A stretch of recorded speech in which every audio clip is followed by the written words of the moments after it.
Russian and Ukrainian officials met at the Belarusian border today for their first direct talks since the invasion began. That's right. Today marks the 5th day since Russia launched an unprovoked assault against their neighboring country. Russian officials reportedly sought to align Ukraine's government with its own. Meanwhile, Ukrainian delegates demanded a ceasefire. Today, Ukrainian President Volodymyr Zelensky also urged the European Union to admit Ukraine into the organization immediately.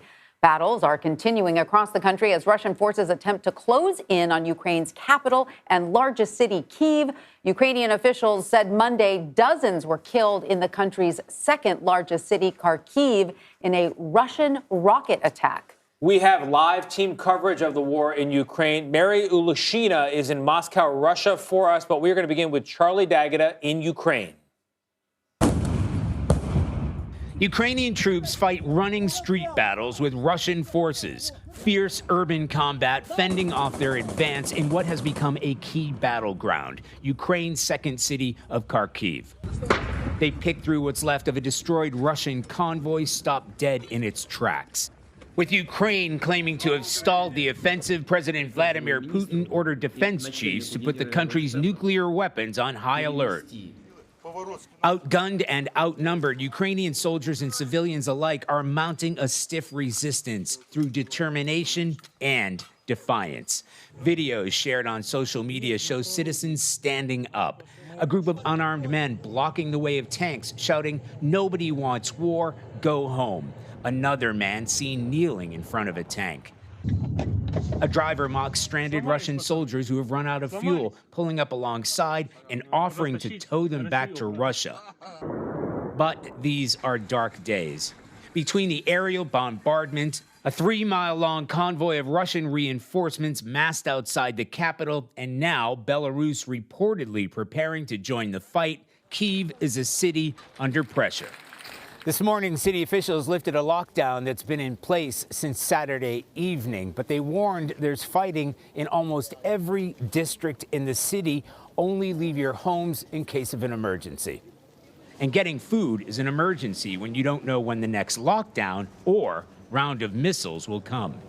It is dangerous to come out. It is dangerous to stay at home. It is less dangerous to hide in the bombing shelter, but we hid in the bombing shelter for 24 hours. Residents here desperately want to believe there will be a breakthrough, but they're digging in and preparing for what's to come. And even while delegations talk peace, the war rages on. President Volodymyr Zelensky says he's skeptical about peace talks currently underway, saying he doesn't really believe in an outcome. But he added if there's any chance to end this war, Ukraine should take part in it. Tony and Tanya. So, Charlie, Russian and Ukrainian officials met today for the first time since Russian soldiers invaded last week. How do we know how these talks are going so far? Any news?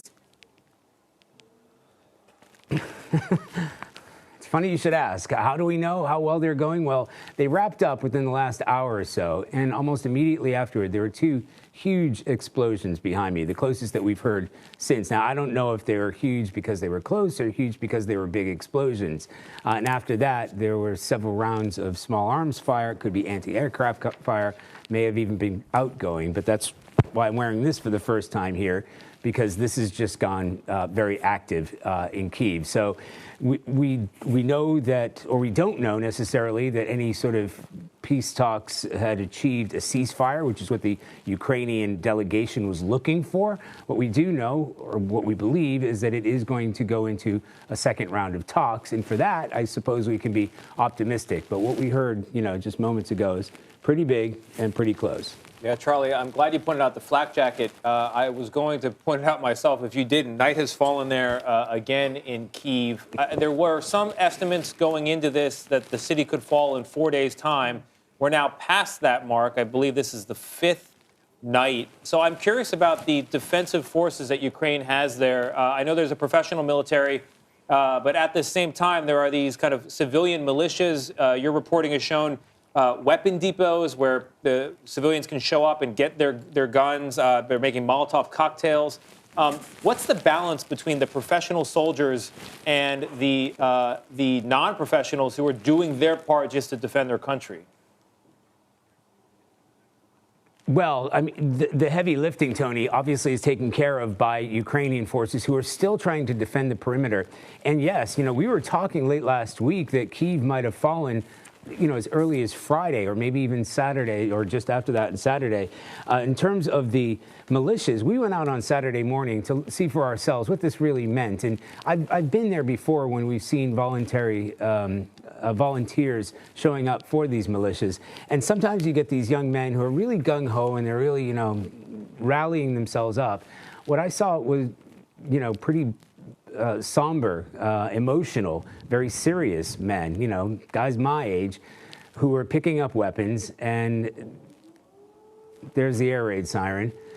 Picking up weapons, and you could see in their eyes, they know that they may have to fight. So 18,000 weapons have been handed out by the government.